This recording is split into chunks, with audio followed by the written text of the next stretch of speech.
இதுல என்னென்ன இம்பார்ட்டன்ட் அப்படிங்கிறது இருக்குது அப்படிங்கிறத பார்த்துட்டு அப்படியே நம்ம கிளாஸ் கன்டினியூ பண்ணிக்கலாம்.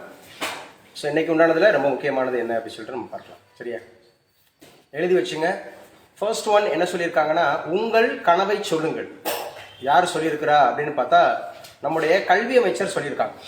கல்வி அமைச்சர் உங்களுடைய கனவை சொல்லுங்கள் அப்படிங்கிற மாதிரி இந்த ஒரு திட்டம், உங்கள் கனவை சொல்லுங்கள் அப்படிங்கிறது போத் ஆன்லைன் அண்ட் ஆஃப்லைன் அப்படிங்கிறதுக்கு ஆடியோவும் கிளியரா, வீடியோவும் கிளியரா?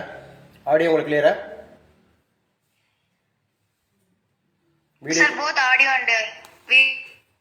வீடியோ கிளியரா இருக்கு. ஓகேம்மா. ஜனவரி 7 அப்படிங்கிறது. ஸோ நாளைக்கு உண்டான உங்களுக்கு ஹோம்ஒர்க் என்ன அப்படின்னா, இந்த ஜனவரி மாசத்துல ஃபர்ஸ்ட் டேட்ல இருந்து 31 வரைக்கும் இன்டர்நேஷனல்ல என்ன இம்பார்ட்டன்ட் இயர் இருக்கு, மாறி உட்காரணும். கைவழி மாறி உட்காரணும், நீங்களும் மாறி உட்காரணும். நான் மறைக்குங்க. ஜனவரி 7 அப்படிங்கிறது அப்பனா ஒவ்வொரு நாளும் ஒரு இம்பார்ட்டன்ட் டே இருக்கும். சரியா, ஜனவரி 1னா என்ன, ஜனவரி 31னா என்ன அப்படிங்கிற மாதிரி நிறைய நாட்கள் இருக்கும். அப்ப அந்த இம்பார்ட்டன்ட் டேஸ் அப்படிங்கறத நம்ம தெரிஞ்சுக்கணும். ஒவ்வொரு நாளும் என்னென்ன இம்பார்ட்டன்ட் டேஸ் இருக்கு அப்படிங்கறத நீங்க தெரிஞ்சுக்கங்க. ஏன்னா இம்பார்ட்டன்ட் டேஸ் அப்படிங்கறத நீங்க எப்படி படிக்கணும் அப்படின்னா, இன்டர்நேஷனல்ல என்ன இருக்கு, நேஷனல்ல என்ன இருக்கு அப்படிங்கறத நம்ம தெரிஞ்சுக்கணும். பிரத்யேகமா தமிழக அரசு சில முக்கியமான நாட்களை அறிவிச்சிருப்பாங்க. ஏதாவது ஸ்பெசிஃபிக்கா இது சமூக நீதி நாள், அல்லது இது வந்து பாத்தீங்க அப்படின்னு சொன்னா கல்வி வளர்ச்சி நாள் அப்படின்னு தமிழக அரசு ஸ்பெசிஃபிக் பண்ணியிருப்பாங்க. அப்ப இம்பார்ட்டன்ட் டேஸ் அண்ட் இயர்ஸ் அப்படிங்கிறது ஒரு கொஸ்டின் கண்டிப்பா கேட்டுருவாங்க. So we have to gathering. So we have to gather. அது மாதிரி இருக்கிற விஷயங்களை பூரா நம்ம கேதர் பண்ணிக்கணும். சரியா? ஸோ ரொம்ப முக்கியமானது இன்னைக்கு உண்டான கரண்ட் அஃபேர்ஸ்ல ஜனவரி 7 அப்படிங்கிறது. ஸோ டெய்லி நான் உங்களை ஒரு ஏர்லி 5 மணிக்கெல்லாம் நான் வந்து உங்களை அலர்ட் பண்றேன். இன்னைக்கு நான் கொட்டேஷன் அனுப்பியிருந்தேன். யாராவது பாத்தீங்களா? டெலகிராம்ல பாத்தீங்களா? டெலகிராம்ஸ் அப்படிங்கிறதுலயும் அனுப்பியிருக்கேன், சிலருக்கு வாட்ஸ்அப்லயே அனுப்பியிருக்கேன். டெலகிராம்ல நீங்க இணைஞ்சுக்கிட்டீங்கன்னா, நான் என்னைக்கு டெலகிராம்ல இணைஞ்சனோ அன்னையில இருந்து நீங்க பாத்துக்கலாம். ஆனா வாட்ஸ்அப்ல நீங்க பாத்தீங்கன்னா, நீங்க என்னைக்கு வாட்ஸ்அப்ல இணைக்கப்பட்டீங்களா அன்னையில இருந்து தான் பார்க்க முடியும். ஸோ அதனால நீங்க டெலகிராம்ல இணைஞ்சுக்கிறது ரொம்ப நல்லது. ஸோ இன்னைக்கு உண்டான சாராம்சத்துல ரொம்ப முக்கியமானது என்ன அப்படின்னு சொல்லி பாத்தீங்கன்னா, அதை நான் சொல்லியிருப்பேன். நம்புங்கள் வாழ்க்கை உண்டு, நம்பிக்கை உழைப்பில் கொண்டு, முயலுங்கள் முயற்சி என்று முன்னேற்றம் நிச்சயம் உண்டு. முயலுங்கள் முயற்சி என்று முன்னேற்றம் தானே ஒன்று. நம்புங்கள் வாழ்க்கை உண்டு, நம்பிக்கை எதுல கொண்டு? உழைப்பில் கொண்டு. நல்லா பேசுங்க. உழைப்பில் அப்படிங்கறது கொண்டு அப்படின்னு சொல்லியிருந்தோம். உங்களுக்கு லெஃப்ட் சைட்ல இருக்க நீங்க என்டர் ஆனோடனே நீங்க என்ன ஒரு ஸ்லோகன் பாக்குறீங்க? when you enter into this hall, இந்த ஹாலுக்குள்ள என்டர் ஆனோடனே என்ன இருக்கு? work hard in silence. வாய் தர சொல்லுப்பா. work hard in silence, let your success make the noise. இன்னைக்கு உண்டான உங்களுடைய சிந்தனைக்கு இதுதான். சரியா? அதாவது ஒர்க் ஹார்ட் இன் சைலன்ஸ். நம்ம ஒரு விஷயத்தை அடையும் போது, ஒரு விஷயத்துக்கு முயலும் போது, சரியா, நம்ம ரொம்ப அமைதியாக இருக்கணும். அதாவது எப்படி அமைதியா இருக்கணும் அப்படின்னு சொன்னா, கமுக்கமா இருக்கிறதுன்னு சொல்லுவாங்கல்ல. கமுக்கம்னா ஒரு வார்த்தை இருக்கு தெரியுமா, தமிழ்ல சொல்லுவாங்க தெரியுமா? கமுக்கமா இருக்கிறதுனா என்ன? ரொம்ப அலட்டிக்காம, எதையும் ரொம்ப ஷோவா பண்ணிக்காம, ரொம்ப சைலண்டா அந்த மாதிரி இருக்கக்கூடியது. ஸோ அந்த மாதிரி இருக்கணும் நம்ம. வென் யூ ட்ரை எனிபடி, ஆஸ்பிரண்டா இருக்கும்போது, ஒரு போட்டி தேர்வுக்கு தயாராகும் போது நம்ம எந்த ஒரு விஷயத்தையும் யார்கிட்டையும் ரொம்ப அலட்டிக்க கூடாது. பர்டிகுலரா நம்ம நண்பர்களிடத்துல, நம்முடைய உறவுகளிடத்துல, என்னமா பண்ற கைல்வெளி, நான் வந்து யூபிஎஸ்சி எக்ஸாம் படிக்கிறேன், நான் டிஎன்பிஎஸ்சி எக்ஸாம் படிக்கிறேன், நான் காம்படிட்டிவ் எக்ஸாம்ஸ்க்காக ப்ரிப்பேர் பண்ணிட்டு இருக்கேன்றத கூட சொல்லக்கூடாது. ஏன்னா அந்த சமுதாயம் அப்படிங்கிறது எப்படி நம்மளை பார்க்கும் அப்படின்னு சொல்லி பார்த்தீங்கன்னா, ரொம்ப இன்னுமா படிச்சுட்டு இருக்க. அன்னைக்கு கூட ரெசல்யூஷன் எடுக்கும்போது கூட இது கைல்வெளி வந்து ரொம்ப ரொம்ப காயப்பட்டு சொன்னது, இன்னுமா படிச்சுட்டு இருக்க, இன்னுமா அனுப்பிச்சுட்டு இருக்க, காலகாலத்தில் பொண்ணுங்கன்னா கல்யாணம் பண்ணி கொடுக்கணும்ல அப்படின்னு சொல்லி நம்மளை என்ன பண்ணுவாங்க, நம்முடைய முன்னேற்றத்தை தடை செய்யற மாதிரியான சில எதிர்ப்பு அலைகள் அப்படிங்கிறது வர ஆரம்பிக்கும். இன்னும் என்கிட்ட கேட்டா உங்க பேரண்ட்ட கூட சொல்லக்கூடாது. பர்டிகுலரா நீங்க ஒரு ப்ரிலிம்ஸ் பாஸ் பண்ணிருக்கீங்க, இல்ல ஏதோ ஒரு எக்ஸாம்ஸ்ல நல்லா செயல்பட்டு இருக்கீங்கன்னா கூட, ஏன்னா பேரண்ட் கூட ஒரு பர்டிகுலர் டைம்ல வந்து என்ன பண்ணிடுவாங்க, பிறர்கிட்ட போய் சொல்லிடுவாங்க, என் பிள்ளை வந்து இந்த மாதிரி படிச்சுட்டு இருக்கு, என் பிள்ளை வந்து பாத்தீங்கன்னா குரூப் 4 பாஸ் பண்ணிருச்சு. ஏன்னா ஏளனப்படுத்துவாங்க. சில பேர் வந்து பாத்தீங்கன்னா இன்னுமா படிச்சுட்டு இருக்கா, இன்னுமா பண்றாங்க, உன் பிள்ளைக்கெல்லாம் இது ஒத்து வராது. அது யூபிஎஸ்சிலாம் எப்படி இருக்கு தெரியுமா? அதெல்லாம் வந்து பயங்கர பிரெயினியா இருக்கணும். உன் பிள்ளை என்ன மார்க் எடுத்துச்சு 10th 12th? அது தமிழ் மீடியத்துல படிச்சு, இங்கிலீஷ் மீடியத்துல படிச்சு, அது புதுக்கோட்டையில படிச்சு, அது காரைக்குடில படிச்சிச்சு, அதுக்கெல்லாம் போய் டெல்லியில போய் படிக்கணும், அதெல்லாம் போய் சென்னையில போய் படிக்கணும். இப்படி நம்மள என்ன பண்ணுவாங்க, ஸோ பேக்வேர்டு திங்கிங்லேயே கொண்டு போவாங்க. அதனாலதான் சொல்றேன், நீங்க ப்ரிலிம்ஸ் பாஸ் பண்ணா, ப்ரிலிம்ஸ் தானே பாஸ் பண்ணிருக்காங்க, ப்ரிலிம்ஸ் தானே பாஸ் பண்ண, இன்னொன்று மெயின்ஸில் இருக்குது, அதெல்லாம் நிறைய எழுதணும், அதெல்லாம் அவங்க பிள்ளையால முடியாது. மெயின்ஸ் பாஸ் பண்ணிட்டு வந்துருவோம், மெயின்ஸ் தானே பாஸ் பண்ணியிருக்காங்க. அடுத்து உங்களுக்கு இன்டர்வியூன்னு ஒன்று இருக்குது, அதில் வந்து பர்சனாலிட்டி டெஸ்ட் அது இதுன்னு நிறைய செக் பண்ணுவாங்க அப்படின்னு சொல்லி அதுவும் பாஸ் பண்ணிட்டுனா உன் பிள்ளை என்ன நோச்சா மாதிரி இருக்கு, மெடிக்கல் ஒன்று இருக்குல்ல, மெடிக்கல்ல போயிடும். இப்படி என்னென்ன சூழல்கள் இருக்கோ அந்த மாதிரியான விஷயங்கள்ல தடை பண்ணிட்டே இருப்பாங்க. மறுபடியும் வாசிங்க, நீங்க பார்க்கக்கூடிய அந்த வார்த்தையில வாசிங்க. Work hard in silence. நீங்க கையில ஆர்டர் வாங்குற வரைக்கும், கையில ஆர்டர் வாங்கி நீங்க ஜாயின் பண்ணி சேலரி வாங்குற வரைக்கும் work hard in silence. Let your success make the noise. பரவாயில்லடா ஜெயிச்சிட்டாங்க பாருங்க அப்படிங்கிறது உங்க பேரண்ட்டுக்கு கூட, உங்களோட நெய்பர்ஸுக்கு கூட, உங்களோட ரிலேட்டிவ்ஸுக்கு கூட அமைதியா எங்க போறீங்க என்ன பண்றீங்கன்னே தெரியக்கூடாது. நான் ஏன் அப்படி அந்த மாதிரி விஷயத்த நான் சொல்றேன்னா, ரொம்ப முக்கியமானது. நீங்களே சில விஷயங்களை நான் ஜெயிச்சிட்டேன் அப்படின்ற மாதிரி உங்களுக்குள்ள ஒரு மமதை வந்துருச்சுன்னா, அது குறித்த ஒரு இன்னும் கொஞ்சம் தூண்டுதல் இருக்காது, நிறைய படிக்க மாட்டோம், நம்மளே நம்ம ஜெயிச்சிட்டோங்கிற அந்த மமதைகள் வந்துருவோம். அடுத்தடுத்து அடுத்தடுத்து அடுத்தடுத்து அப்படிங்கிறது. ஏன்னா அந்த ஊருக்கு வந்து பழி சொல்ல தெரியும். சுரதா சொல்லுவாரு, இந்த ஊருக்கு வந்து பழி சொல்ல தெரியும், வழி சொல்ல தெரியாது. வழி பழி சொல்லுவாங்க, அப்படி இப்படின்னு சொல்லிட்டு இது பண்ணுவாங்க வைப்பாங்கன்னு சொல்லிட்டு. ஆனா நம்மகிட்ட பேசும்போது பரவாயில்ல, ட்ரை பண்ணு, சூப்பர், பரவாயில்லையே, கண்டிப்பா நீ படி, ஜெயிச்சிடலாம் வச்சிடலாம்னு சொல்லுவாங்க. ஆனா உள் மனசுக்குள்ள ஆள் மனசுக்குள்ள அவங்களுக்குள்ள இவங்கெல்லாம் என்ன ஜெயிக்க போறாங்க, இவங்கெல்லாம் ஜெயிச்சிருவாங்களா அப்படிங்கிற மாதிரி நினைப்பாங்க வைப்பாங்க. ஆனா அவங்களையும் நேசிக்கணும். அல்டிமேட் என்னன்னா அவங்கள நேசிக்கணும், அவங்கள நம்ம வெறுத்துடக்கூடாது. நம்மளை வந்து ரொம்ப ஒரு மாதிரி டீ ப்ரமோட் பண்றவங்களையோ, நெகட்டிவா இருக்கிறவங்களையோ, அல்லது வந்து நம்மளை சப்ஜுகேட் பண்றவங்களையோ நம்ம என்ன பண்ணிடக்கூடாது, வெறுத்துடக்கூடாது. அவங்கள வந்து விரோதியை நினைச்சிடக்கூடாது, பகைவர் ஆக்கிடக்கூடாது. அவங்களையும் நம்ம நேசிக்கணும், அவங்க முன்னாடி நம்ம ஜெயிச்சு காட்டணும். அதான் சொல்றது. நம்ம இந்த பூமிக்கு உப்பா இருக்கணும், உலகத்துக்கு வெளிச்சமா இருக்கணும். இந்த விஷயத்த மட்டும் மனசுல நிறுத்திக்குங்க. இந்த வருஷம் ஸ்டார்ட் பண்ணிருக்கீங்க, இந்த வருஷத்துக்குள்ள எனக்கு வேலை கிடைக்கணும் அப்படின்னா அமைதியா ஒர்க் பண்ணணும், அமைதியா ஒர்க் பண்ணணும். அதான் சொல்றது. Work hard in silence, work hard in silence, let your success make the noise அப்படிங்கிறது. அன்னைக்கு இருக்கு பாருங்க நம்ம ஜெயிக்கும் போது, அப்பதான் ரொம்ப மகிழ்ச்சியா, ஓகே சூப்பர், எல்லா லெவலையும் முடிச்சுட்டு, எல்லா லெவலையும் முடிச்சுட்டு, ப்ரிலிம்ஸ் இருந்துச்சுன்னா, மெயின்ஸ் இருந்துச்சுன்னா, இன்டர்வியூஸ் இருந்துச்சுன்னா, ஆர்டர் வாங்கிட்டு அன்னைக்கு நின்று ஒரு போஸ்ட் கொடுக்குறோம்ல அந்த டிஎன்பிஎஸ்சி சோருக்கு முன்னாடி, அதுதான் மற்றவங்க பேசணும். அதை கூட நீங்க நான் பாஸ் பண்ணிட்டேன் பாஸ் பண்ணிட்டேன் பாஸ் பண்ணிட்டேன்னு சொல்லக்கூடாது. நான் உங்களுக்கு நேற்று கான்ட்ரி கொடுக்கும்போது சொன்னேன்ல, இந்த இடத்துல எல்லாரும் நின்று புக்ஸ் வாங்கிட்டு போயிருக்காங்க, ஜெயிச்சவங்க பூரா, கவர்மெண்ட் எக்ஸாம்ல ஜெயிச்சவங்க பூரா ஆர்டர் வாங்கும்போது இந்த இடத்துல, அதே இடத்துல நீங்க நின்று இருக்கீங்க. நான் சொல்லும் போது என்ன சொல்லியேன், இது வந்து இன்னைக்கு ஒரு இயர் ஆரம்பிக்கிறதுக்கான ஒரு கேலண்டர், இது இயர் ஆரம்பிக்கிறதுக்கான ஒரு கேலண்டர். நாளைக்கு இந்த கேலண்டரை நீங்க சரியா பயன்படுத்துனீங்கன்னா ஒவ்வொரு நாளும் நம்முடைய வெற்றிக்கான முதற்படி, அடுத்தடுத்த படி நான் முன்னேறி போயிட்டே இருப்பேன் அப்படிங்கிற மாதிரி இருந்துச்சுன்னா உங்களுடைய வெற்றி நிச்சயம். புரியுதுங்களா நான் சொல்றது? அமைதியா செயல்படுங்க. ஒவ்வொரு நாளும் கூடுதலாக கவனம் செலுத்துங்க. அன்னன்னைக்கு உள்ளதை அன்னன்னைக்கே படிங்க, அன்னன்னைக்கு உள்ளதை அன்னன்னைக்கே படிங்க. டிஸ்கஸ் பண்ணுங்க. Time is precious one. Time தான் இருக்கிறதுலே, டைம் தான். ஸோ நேற்றைய தினத்தை இன்னைக்கு வர வைக்க முடியாது, அப்படித்தானே? நிச்சயம் வர வைக்க முடியாது. அப்ப நேரத்தை சரியா பயன்படுத்துங்க.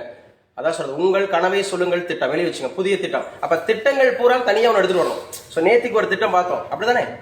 நேற்றுக்கு என்ன திட்டம் பார்த்தோம்? மடிக்கணினி திட்டமா? மடிக்கணினி திட்டம் அப்படிங்கிறதுக்கு வந்து என்ன ஸ்லோகன் சொல்லியிருந்தாங்க?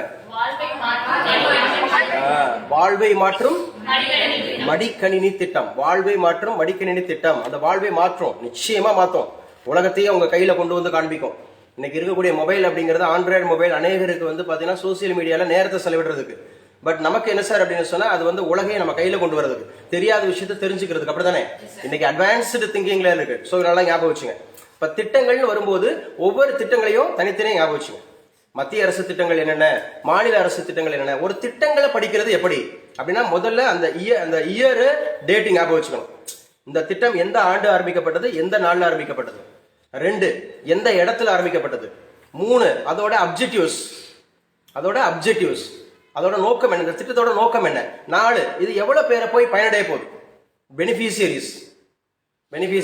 இப்படிதான் நீங்க மெயின்ஸுக்கு எடுத்து எழுதணும். இப்ப இந்த கல்லூரி பேராசிரியர் தேர்வு எழுதினவங்களும், அன்னைக்கு நான் மதியம் தான் சார் நான் படிச்சேன், அன்னைக்கு கொஞ்ச நேரம் தான் சார் படிச்சேன், அப்படி பரிச்சயம் இல்லாம போயிடக்கூடாது. பரிச்சயம் இல்லாம போனா நீங்க பாதி அளவு தான் எழுத முடியும், அதாவது உங்களுக்கு தெரிஞ்சு வச்சிருக்கிற அளவு தான் எழுத முடியும். ஆனா நான் என்ன சொல்றேன், பரிச்சயத்தோட போனீங்கன்னா அவன் எந்த மாதிரி கேள்வி கேட்டாலும் அந்த திட்டத்தை குறித்து. இப்ப நம்ம கேட்டிருந்தோம், முதல் கேள்வியே அசிஸ்டன்ட் ப்ரொஃபசர் எக்ஸாம்ல எப்படி கொடுத்திருந்தான், அதாவது அடிப்படை உரிமைகளை ஆராய்ந்து எவாலுவேட், அடிப்படை உரிமைகளை ஆராய்ந்து அது டிபிஎஸ்பியோட எவ்வாறு வேறுபடுகிறது என்பதை விளக்குக. அப்ப முதல்ல நம்ம அடிப்படை உரிமைகள்லாம் என்னன்றதை கம்ப்ளீட்டா சொல்லியிருக்கணும். அப்புறம் அது அதுல இருந்து எப்படி வேறுபடுதுன்னு சொல்றப்ப ஒவ்வொரு அது தன்மையில எப்படி மாறுது, அப்ஜெக்டிவ்ஸ்ல எப்படி மாறுது, பிரின்சிபிள்ஸ்ல எப்படி மாறுது, அமெண்ட்மெண்ட்ஸ்ல எப்படி மாறுது, சட்டம் இயற்றுறதுல எப்படி மாறுது, புரிதா, இம்ப்ளிமெண்ட் பண்றதுல எப்படி மாறுது அப்படிங்கிற ஒவ்வொரு செக்மெண்டா எடுத்துக்கணும். அதுக்கு தான் அந்த 50 மார்க். ஒரு கேள்வியில ஒரு கேள்விக்கு 50 மதிப்பெண் தரான்ல. அப்ப 50 மதிப்பெண்ணுக்கு நம்ம எப்படி அவன் என்ன கேட்கிறான்னு அந்த அளவுக்கு எழுதணும். பேசுற புரியுதா? அப்ப நீங்க ப்ரிப்பேர் பண்றதே மெயின்ஸுக்கு இன்டர்வியூக்கு ப்ரிப்பேர் ஆகுன்னு நினைக்கிறேன். உங்க மைண்ட் செட்டே டோட்டலா அந்த மைண்ட் செட் எப்படி இருக்கணும்னா, இப்ப நீங்க படிக்கிறது மெயின்ஸுக்கு இன்டர்வியூக்கு. பேசுற புரியுதா? பிரிலிம்ஸ் ஆட்டோமேட்டிக்கா கிளிக் ஆகும். நீங்க பிரிலிம்ஸ் தான் படிச்சுட்டு இருக்கேன்னு நினைச்சீங்கன்னா மெயின்ஸுக்கு படிக்கவே கூடாது. உங்க நோட்ஸை மட்டும் தான் பார்க்கணும். வேற நிறைய டெஸ்ட் தான் எழுதி பார்க்கணும். மெயின்ஸுக்குன்னு தனியா எங்கேயும் கோச்சிங்லாம் போகக்கூடாது. பேசுற புரியுதா? மெயின்ஸுக்கு நம்ம என்ன பண்ணணும், ஏன்னா அது குறைஞ்சு பிரிலிம்ஸுக்கும் மெயின்ஸுக்கும் இடைப்பட்ட கால அளவு அதிகபட்சம் 2 மாசம் இல்ல 1.5 மாசம் தான் இருக்கும். அப்படிங்கிற போது நீங்க நிறைய எழுத்து பயிற்சி பிராக்டிஸ் தான் ரொம்ப முக்கியமானதுன்னு சொன்னேன். படிச்சிருங்க. அப்ப உங்கள் கனவை சொல்லுங்கள் திட்டம் ஜனவரி 9 தொடங்குறாங்க. இந்த ஜனவரி 9 அப்படிங்கறதுல நமக்கு என்ன கூடுதல் இருக்கு, இதுவும் நம்ம படிச்சிருக்கோம். சூப்பர். NRI டே அப்படின்னு சொல்லுவாங்க. NRI டே, நான் ரெசிடென்ட்ஸ் ஆஃப் இந்தியா, வெளிநாடு வாழ் இந்தியர் தினம் அப்படின்னு சொல்லுவாங்க. இந்த ஜனவரி 9 அப்படிங்கிறது வெளிநாடு வாழ் இந்தியர் தினம். இதுவும் முக்கியமானது அப்படிங்கறத ஞாபகம் வச்சுங்க. வெளிநாடு வாழ் இந்தியர் தினம். ஏன்னா 1893 அப்படிங்கறதுல நம்முடைய மகாத்மா காந்தி 1893 சவுத் ஆப்பிரிக்காவுக்கு போயிருப்பாரு. அவர் போனது 1893 போயிருப்பாரு. அவர் ரிட்டர்ன் டு இந்தியா அப்படிங்கிறது வந்து பாத்தீங்கன்னா எப்ப சார் வந்தாரு அப்படி சொல்லி பாத்தீங்கன்னா ரொம்ப முக்கியமானது 1915 ஜனவரி 9. அப்ப 1915 ஜனவரி 9 அப்படிங்கிறது நம்முடைய காந்திஜி வந்து ரிட்டர்ன் டு ஹோம் நேஷன். அவருடைய ஊருக்கு வந்தாரு, குஜராத்துக்கு வந்தாரு, சபர்மதிக்கு வந்தாரு. அங்கதான் ஆசிரமத்தை தொடங்குவாரு. அது காந்திய நேரால நம்ம டீட்டெயிலா படிப்போம். ஐஎன்சில அகமதாபாத் போராட்டம்னா என்ன, கேதார் போராட்டம்னா என்ன, ஒத்துழையாமை இயக்கம்னா என்ன, சௌரி சௌரா இன்சிடென்ட்னா என்ன, குயிட் இந்தியா மூவ்மெண்ட்னா என்ன, இதுதான் அவரோட டைம்ல என்ன ரொம்ப முக்கியமானது. ஒரே ஒரு முறை 1924 மட்டும் அவரு இந்திய தேசிய காங்கிரஸோட தலைவராக இருந்திருப்பாரு. பெலகாம், கர்நாடகால பெலகாம்ல. யாரை பத்தி பேசிட்டு இருக்கோம்? மகாத்மா காந்தி. இதெல்லாம் சும்மா கேட்டு மட்டும் வச்சுக்கணும். உங்களுக்கு இந்திய தேசிய காங்கிரஸ் பாடம் நடத்தும் போது இங்க கூடுதலா நடத்துவாங்க. இப்ப நம்ம பேப்பர்ல பாக்குறோம். உங்கள் கனவை சொல்லுங்கள் புதிய திட்டம் பள்ளி கல்வித்துறை அமைச்சர் அவர் வந்து தொடங்கி வச்சிருக்காரு. ஜனவரி 9 தொடங்க இருக்கிறாங்க. சரியா? ஜனவரி 9 அப்படிங்கறத தொடங்க இருக்கிறாங்க. சோ இது எதற்கான திட்டம் சார் அப்படிங்கிறது தான் நோக்கம் நான் சொன்னேன். ஜனவரி 9 2025 உங்கள் கனவை சொல்லுங்கள் திட்டம் அப்படிங்கறத ஞாபகம் வச்சுங்க. சோ சே யுவர் ட்ரீம், அதானே? டெல் யுவர் ட்ரீம், இதான் அதோட திட்டம். சோ மத்திய மாநில அரசு நம்ம தமிழக அரசு கொண்டு வந்திருக்காங்க. என்ன சார் அந்த திட்டம் சொல்லுது? தமிழகத்தில் உள்ள ஒவ்வொரு குடும்பத்தினரும் தங்களுக்குள்ள கனவுகளையும் மாநில வளர்ச்சி தொடர்பான கனவுகளையும் வெளிப்படுத்தும் வகையில் உங்கள் கனவை சொல்லுங்கள் திட்டம். சூப்பருங்க. இது வந்து நாட் ஒன்லி ஃபார் ஸ்டூடெண்ட்ஸ், இது மாணவர்களுக்கான திட்டம் இல்ல. தமிழகத்தில் இருக்கக்கூடிய ஒவ்வொரு குடும்பங்கள் உங்களுடைய கனவு என்ன, உங்கள் கனவை சொல்லுங்கள் திட்டம். அதாவது ஒவ்வொரு குடும்பத்தினரும் தங்களுக்குள்ள கனவு, மாநில வளர்ச்சி தொடர்பான கனவு. முதல்ல குடும்ப கனவு, அதுக்கப்புறம் மாநில வளர்ச்சி, ஸ்டேட்டோட குரோத், அதை சொல்லுங்க அப்படின்னு சொல்லிட்டு ஒவ்வொரு வீடா வர்றாங்க. இதன் மூலம் 91 லட்சம் குடும்பங்கள் பயன்பெறுமா பாருங்க. தமிழகத்தில் இருக்கக்கூடிய குடும்பங்களுடைய எண்ணிக்கை 91 லட்சம். ஒரு ஸ்டாட்டிக் கிடைக்குது பாருங்க. தமிழகத்தில் இருக்கக்கூடிய குடும்பங்களுடைய எண்ணிக்கை 91 லட்சம். அப்ப மக்கள் தொகை வந்து 8 crore பிளஸ் இப்ப வந்துருச்சு. 8 கோடிக்கு மேல வந்துருச்சு. வாக்காளர்கள் 6 கோடிக்கு மேல வந்துட்டாங்க. வாக்காளர்கள் 6 கோடிக்கு மேல இருக்கிறாங்க. மக்கள் தொகை 8 கோடிக்கு மேல இருக்கு. குடும்பங்கள் வந்து 91 லட்சம் குடும்பங்கள் இருக்கு. 91 லட்சம் குடும்பங்கள் ரொம்ப முக்கியமானது அப்படிங்கறத ஞாபகம் வச்சுக்கணும். சோ இதுல எவ்வளவு பேர் சார் தன்னார்வலர்கள், வாலண்டியர்ஸ் அப்படிங்கறதுல எவ்வளவு பேர் இன்வால்வ் ஆக போறாங்கன்னா 50,000 பிளஸ்ங்க. 50,000 தன்னார்வலர்கள், வாலண்டியர்ஸ் 50,000 பேர் இந்த திட்டத்துல இந்த தகவல் சேகரிக்கிறதுல ஒவ்வொரு குடும்பமா போய் உங்களுடைய குடும்பத்திற்கான கனவு என்ன, தமிழகத்தினுடைய வளர்ச்சிக்கான கனவு என்ன, நீங்க என்ன சொல்றீங்க, என்ன அந்த கனவு திட்டம் என்ன அப்படிங்கறத பாக்குறாங்க. அப்ப இது என்ன சொல்றாங்க, இவர்கள் ஒவ்வொரு குடும்பத்தினரையும் நேரடியாக சந்தித்து அரசின் திட்டங்களால் அந்த குடும்பம் பெறும் பயன்கள் மற்றும் அடுத்ததாக அந்த குடும்பத்தின் கனவுகள் என்ன என்பதை கேட்டு பதிவு செய்வார்கள். முதல்ல ஆல்ரெடி நம்ம அரசாங்கம் கொடுத்திருக்கக்கூடிய திட்டங்களால உங்களுக்கு என்ன பயன், அடுத்து அரசாங்கத்திட்ட நீங்க என்ன திட்டங்கள் எதிர்பார்க்கறீங்க, இந்த ரெண்டையும் கொண்டு வராங்க. அதை வச்சுதான் தேர்தல் அறிக்கையை கொடுப்பாங்க. இது ஒரு பக்கம் மாநிலத்தினுடைய வளர்ச்சி ஒரு பக்கம் எடுத்துட்டா கூட இது வந்து அவங்க வந்து மக்கள்கிட்ட நேரடியா போய் எங்களுக்கு ஓட்டு போடுங்க, இன்னொன்னு நாங்க எங்களை ஜெயிக்க வைங்க, உங்களுடைய கனவுகளை நாங்க நிறைவேற்றோம் அப்படிங்கிற மாதிரியான ஒரு கேம்பெயின் தான். புரியுதா? இன்டைரக்டா பார்த்தோம், இது நம்மள தான் பேசிக்கிறோம். இது கேம்பெயின் தான், மக்கள்கிட்ட போய் நம்ம சேர்க்கிறது, அரசாங்கம் என்னென்ன செஞ்சிருக்கு வச்சிருக்கு அப்படிங்கறத சொல்றது. சோ இதுக்கான ஒரு அடையாளம் உருவாக்கப்பட்டு கனவு அட்டை வழங்கப்படும். எழுதி வச்சுங்க, கனவு அட்டை, ட்ரீம் கார்டு. இந்த ட்ரீம் கார்டு அப்படிங்கிற கனவு அட்டை வழங்கப்படும் அப்படின்னு சொல்லியிருக்காங்க. இந்த இந்த திட்டம் பற்றி விளக்குக அப்படின்னு கேட்பாங்க, மெயின்ஸ்ல கேட்பாங்க. ஏன்னா பூரா அவங்க திட்டங்களை பத்தி தான். ஏன்னா மக்கள்கிட்ட போய் மனசுல போய் உட்காரணுன்றதுக்காக யங்ஸ்டர்ஸ் பூரா இந்த மாதிரி திட்டங்கள் தான். கரெக்டா 5 திட்டம் கொடுத்துருந்தான் அசிஸ்டன்ட் ப்ரொஃபசர் எக்ஸாமுக்கு.